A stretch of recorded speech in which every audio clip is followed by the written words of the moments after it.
We are back with 5 more incredible positions, including the one that you see on the screen right now. I don't like to waste time, so let's go ahead and jump right in. All right, so what's going on in this position? First of all, we need to make sure we understand the pawns are going this way and black's pawn is going this way. Now, it looks pretty hopeless for white because if you think about it, if we just try sort of a simple move like moving our bishop so that we can try to get a queen, the problem is that black's going to play h1 queen, check, we got to take it. And then after we take it, we're again in check. And so when we move, well, now black just comes down, stops our pawn, and the king is just simply going to take these pawns and we have nothing. Our king is way too far, right? So that's kind of the problem that we have. And so going all the way back, I invite you, if you'd like to pause and think through, what do you think white's plan can be in this position?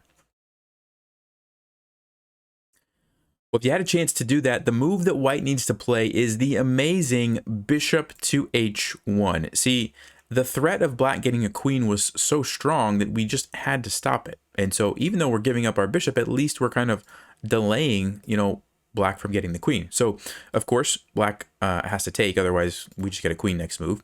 So they take it, we get the queen, and you might say, well, that seems pretty easy. Now, aren't we just going to win? We have an extra queen. We have a pawn. I mean, it looks pretty good for us, right? It looks good until you see black's next move. Rook to d1. And the point behind this move is black is basically saying, okay, now you can't put me in check. See, we would like to be able to put the king in check and do something, useful with our queen, but black's taken away those 2 squares. So if we can't put black in check, where else can we move the queen to? Because the problem that we have now is black's, again, threatening to get the queen. So, for example, we make a queen move. Guess what? Black gets the queen, forces the trade. And again, we have the same problem. The rook can come back, or even the king could have just taken the pawn, right? It doesn't matter. Black wins. So, again, I invite you to pause. What do we play here? White to play. Well, if you had a chance to look at that, the amazing move again for the second time is queen to h1. I mean, it's like, I don't know, you can't just make this stuff up. Actually, you can make this up. Somebody did make this up, but it just blows my mind every time I see these kind of crazy positions. So here we go again. Black's going to take our queen. And why did we do that? Why did we give up our bishop and now give up our queen? Well, because now we're going to play a7. And guess what? We are threatening to get a queen. And this time it's going to be check because the pawn, there's no pawn blocking it, right? And so what's black going to do? Nothing. They can try to go here to get a queen, but we simply get the queen, check, forces the king to go to one of these squares. It doesn't matter where. And then we go check again. And notice how we're forking the king and the pawn, right? And so we're going to take this. This is going to be a win for white. It is difficult. It's not an easy endgame to win, but it is a win. And so that's it. That's the idea. And the funny thing about this position, going back to right here, when we play a7, if black didn't have this rook on the board, like if it was just gone, they would simply be able to push the pawn, get a queen, and win. Because then we're, it's check. They can stop us, and black wins. But because the rook is stuck there on h1 and has nowhere good to move to, that's why white's able to win, right? So sacrifice the bishop, then you sacrifice the queen on the exact same square in the exact same way, and then you win with the little pawn push to a7. Amazing. All right, here's the next position, and let's talk about what's going on here. So first of all, rook and bishop, okay, and then black has the queen against our 2 pawns. So black's definitely ahead, but it's white to play, and we do have the capture on the rook as well as this nice discovered attack on the queen. So the discovered attack just means that once we move this bishop out of the way, like maybe bishop h7, we'll have the rook lined up on the queen. So what do you think we should play if we're white in this position? And the first move in this one is maybe one of the easier ones, but go ahead and pause if you'd like. What do you think white should play here? Well, if you had a chance to look at that, the move is bishop to h7 check. Now, first of all, if we simply take this, black's just going to take us back, and now we don't have our discovered, well, we have a discovered attack, but we don't have a good one because there's no check, and we're just losing because black has the queen, right? So that's why we don't want to take that right away. So the move is bishop to h7 check. But you might notice something, and it's that if black takes it, and we take and get a queen, well, black's going to be able to take here, and this is most likely a draw. Black's going to continue to put us in check, and we can't really do anything about that, right? And then the other option is, instead of taking this, what if we capture the queen, but then black can just simply slide the rook over. This pawn is falling, black's got us blockaded, and this is going to be a draw. So in this position, after black takes our bishop, what do we do? How do we win the game? Again, I invite you to pause and try to think through what's the winning move here for white. Well, if you had a chance to do that, the move is capturing but not getting a queen, getting a knight. So we underpromote to the knight to create the fork, and then after black moves somewhere, we just take it, and we've got the extra rook, we've got the extra pawn. This is going to be a win. Now, probably not an easy win, but still a win. Okay. So that's pretty amazing. We underpromote to the knight. But black doesn't have to take our bishop, right? And here's where it really starts to get interesting. What if they play the move king to g7? Now, before I say anything, again, I invite you to pause. What's the best move for white in this position? And it's not that obvious. All right, well, if you had a chance to look at that, before I tell you what the best move is, I want to just point out what the problem is if you take and get a queen. So it looks pretty obvious, like, why don't you just get a queen, because it's with check, and then you can take this next move, right? So, you know, you take, and you're probably expecting black to take, and then you can take the queen. It makes sense? Here's what black does. Black takes our bishop. And you might say, okay, I'll take the queen, thank you very much. And now, this is a stalemate. It's a stalemate. This is the most amazing stalemate I've ever seen. Look at this. The bishop's pinned, so that's why the bishop can't move. And then the queen and the pawn, this random pawn over here, are creating the stalemate. Black can't move. Amazing little trick, right? So what do we have to do? If we can't take it, what do we have to do? The answer is we take it and we get a bishop. We promote to a bishop because now, guess what? We can take it because this isn't a stalemate, because the queen's not controlling the square and the king can just move and we win. So just to recap, we saw an under promotion to a knight and now an under promotion to a bishop. And we're actually not done yet, because black can also go to h8. And guess what? If we take this again, we have the same problem, right? If we take this, it's a stalemate. And by the way, I should mention, you know, we don't have to take the queen, we can do something else. But if we make any other move, like, I don't know, move our rook somewhere, move our king somewhere, then black has time to put us in check and keeps putting us in check. So we can't really do that.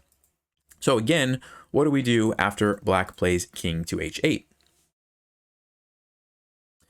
Well, the winning move in this position is capturing, but again, wait for it, promote to a rook. Just to recap, well, I'll just show you, same thing, right? It's not a stalemate anymore. King can move. But just to recap, the only way that you win this position was by going here, and then depending on where black goes, you either promote to a knight, a bishop, or a rook, but not a queen. If you promote to a queen in any of those cases, you can't win. I mean, how incredible is that? Like, I don't even know what to say. I don't even have anything to say. It's just amazing. By the way, I should mention, most of these positions, not all of them, but a lot of them have been coming out of this book, Secrets of Spectacular Chess. I'll try to hold it up in front of the camera. There you go. I'll put a link down in the description to Amazon if you want to check it out. There's like a newer version now. You know, you can show some support to the authors because I think they did a fantastic job. Like, these positions are absolutely amazing. So, Secrets of Spectacular Chess. Anyway, let's go ahead and jump to the next one. All right, so this position, it's white to play and win. And if you want to pause and maybe think through what could be the idea here before I explain too much about it, I will point out that these pawns are going this way and black is about to get a queen. So keep that in mind, but go ahead and pause if you'd like. White to play and win.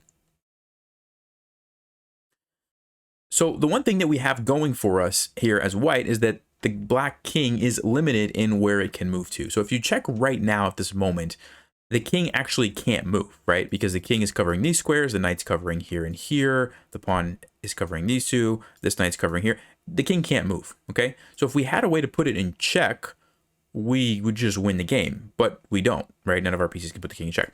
But what we can do is play knight to e8, okay? This is the winning move. And the point is that we are giving up this square when we move our knight away, but we're threatening to control it again and deliver the checkmate, right? Remember, before everything was covered, and once we get our knight here, that's going to be checkmate.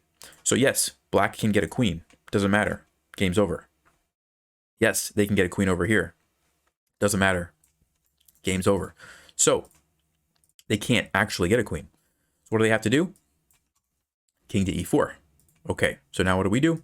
Bring the knight in and deliver the check. And again, if you look carefully, the pawn is protecting this bishop, so these squares are covered. The knight is controlling these squares, and the knight's here. The only place for the king to go is right here. All right, so black moves there. And now if you'd like to pause, try to think through what are we going to play here as white. Well, you had a chance to look at that. The move is knight to h5. Okay, and again, let's look carefully. Our king is controlling these squares, the knight's controlling these, the bishop's controlling these. And by the way, I should mention, this puzzle is a very good example of how knights and bishops can work together. If you put the knights on the same color as the bishop, they control so many squares, right? So it's really cool how that works. But anyway, the point that I'm making here is that the only place the king can go is here. And again, if black just gets a queen, we're just coming in for the checkmate. Okay, same thing over here, queen, checkmate. Now, some of you might be thinking, well, hold on a second. What if black gets a knight? Because now they stop us from delivering the checkmate, right? They do, but now we have this move, f3. And what we're doing now is using the pawn to control the last couple of squares, and now we're just threatening to come over here, checkmate with our knight, and guess what? Black has no way to stop it. This knight can't do anything about that. This pawn can't do anything. Yeah, I could get a queen, doesn't matter. And then this knight is too far, right? So knight moves, doesn't matter, we go checkmate. So, good idea, but it doesn't work. So what does black need to do? Well, they have to keep running. So they just keep going here. Now you might be able to figure out the move here, knight to g3 check, okay? So just to recap what's happened so far, our knight started here and we went from here to here to here to here, okay? Keep that in mind.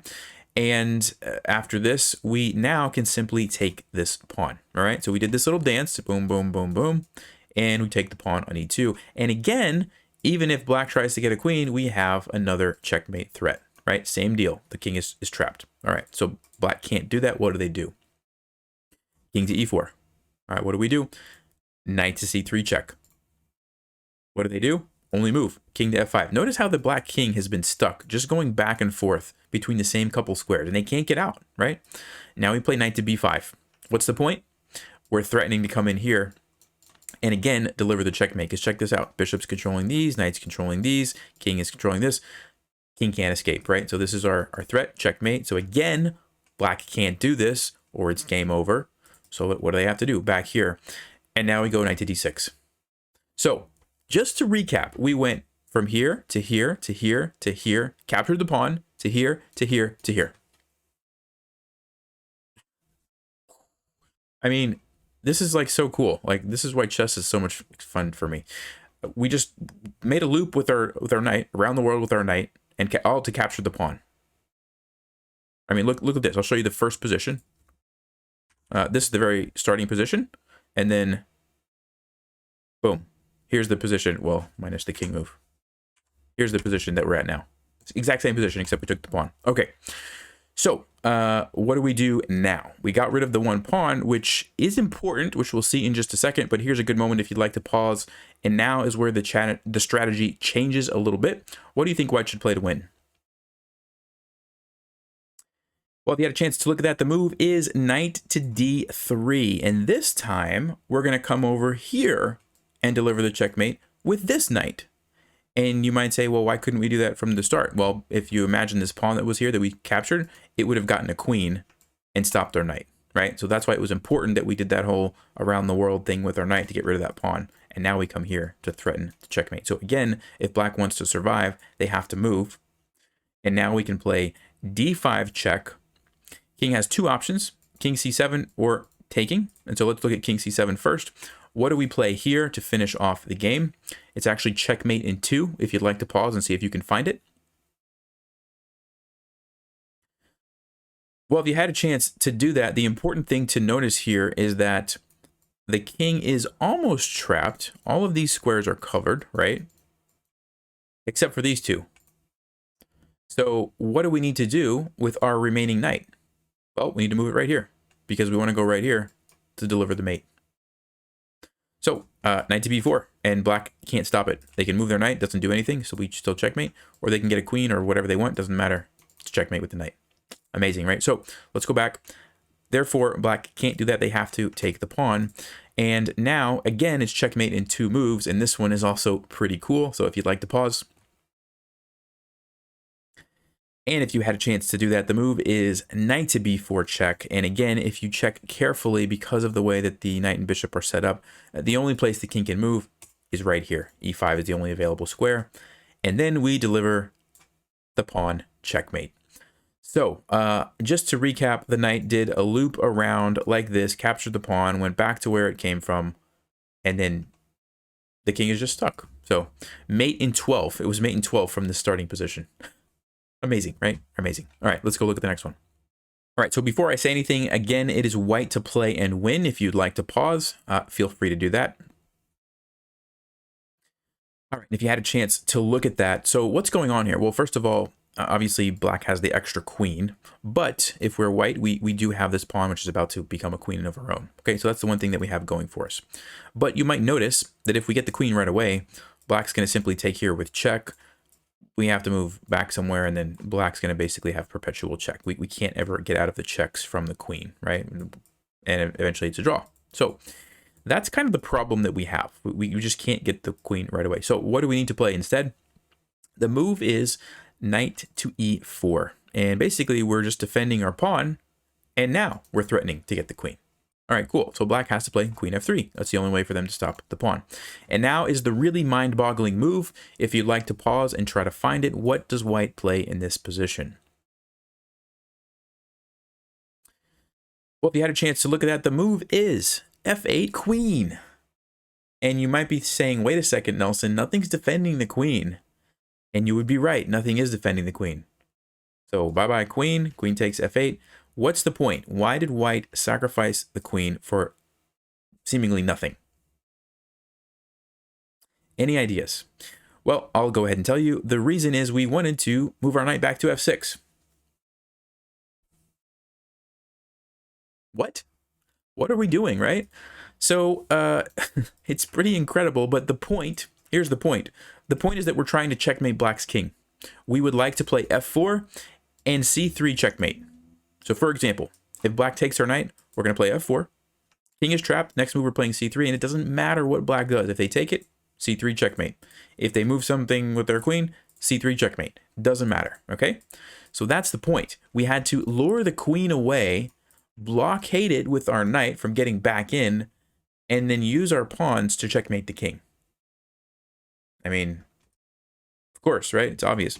So knight f6. Black's not done yet. They can also take here because that's undefended. The problem with that is we have this nice little fork to clean up the king and the queen, so that's not going to work. And then they have one more little trick, queen over here, trying to come down and check us, which also stops c3 because then the queen would be able to take it. So again, if you'd like to pause and think through, what's the move that we play here? Well, we actually take advantage of this forking pattern yet again by playing c3. We force the king to move to take our pawn, even though it's not checkmate. And again, we can fork the king and the queen. And so after this, it's going to be a win. The knight is eventually going to be able to help us take black's pawns, and it's a win for white. So just to recap what happened here, we sacrifice our queen for free so that we can sacrifice our knight, just so that we can checkmate the king with our pawns because we blocked the black queen out. Wow. Wow. All right, let's go to the next one. All right, so this last position is probably one of the most difficult to understand what's going on. So I'll do my best to explain it, and if you can follow along, great. If not, I think you'll still be able to appreciate it. At least I'm going to, like I said, do the best I can to explain it. So before I start talking about it, if you'd like to pause and try to think through it a little bit, although like I said, this one is probably the most difficult one that we've looked at, but it's white to play and win. All right, well, if you had a chance to look at that, you may have noticed that our pawn is only 2 spaces from becoming a queen. And you might have said, wait a second, what if we just push the pawn and get a queen and checkmate black, right? I mean, like, isn't it that simple? So good idea. And that's actually the first move of the puzzle, a7. And now we can see what black's idea is. Rook to g3 check. And of course, if we don't take it, black's going to just keep throwing us in check with the rook. So we have to take it. And then black's going to play the move h4 check. And there is a crazy idea going on here that I haven't showed you yet, but you're going to see in just a second. So what's the point of this? The point is that, first of all, let's just say we don't take the pawn. Let's just say we move here because we don't want to, line our king up with the rook. We just move and we say, what's black going to do? We're going to get a queen next move and win, right? Here's black's idea. They're going to castle. You didn't know that was an illegal move, did you? Yeah, they're going to castle. Now the rook stops it. And if we try to go here so that we can block off the rook, they're going to come down with check. They're going to come over. And now they're going to be able to sacrifice the rook for the pawn. And it's going to be a draw, the king and knight against the king and rook. And so that's kind of what's going on. Okay, that's black's idea. So knowing that, we're going to take the pawn. And you might say, well, can't black just do the exact same thing, right? Castle, and then, if we go here, they're going to come check and come over here and take our pawn. The reason it's different now is because we have king g5 and we're taking their knight. Okay, so yes, they can get the rook over there, but now we're taking the knight, which is completely different, and this is a win, all right?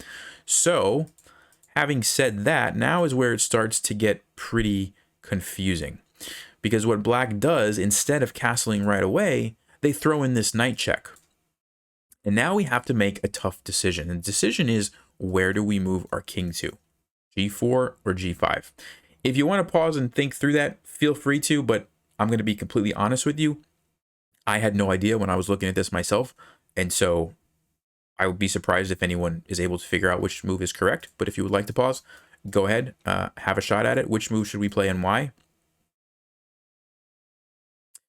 All right, well, if you had a chance to look at that, generally speaking, in a situation like this, I would say the best move is going to be king to g5, because I don't want to go somewhere that the knight can check me, right? And if I go to g4, then I'm going to be able to be put in check, and that seems like it's going to help the knight get closer over here, right?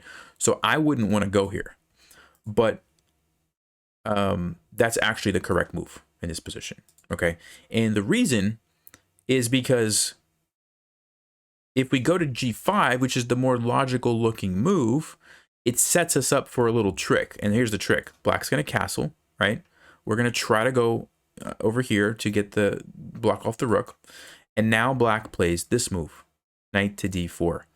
And the point is that when we come down here, and by the way, when I say come down here, the plan is that we're blocking off the rook so that next move we get a queen. That's what we would like to do, right? Here's what black has. Knight to e6, check. Remember, our king's on g5 because we made the wrong choice. Check, we have to move somewhere. Knight here stops our queen. See, if we get the queen now, they just take it. And we actually can't do anything in this position. We can move our king over, but black can actually just sink the knight in the corner and they're fine, okay? So hopefully that made sense, but all that to say, we didn't want our king to be on g5 because of that weird little knight dance fork check, and then it comes over here and stops the pawn, okay? So because of that, the best move is king to g4. So black castles.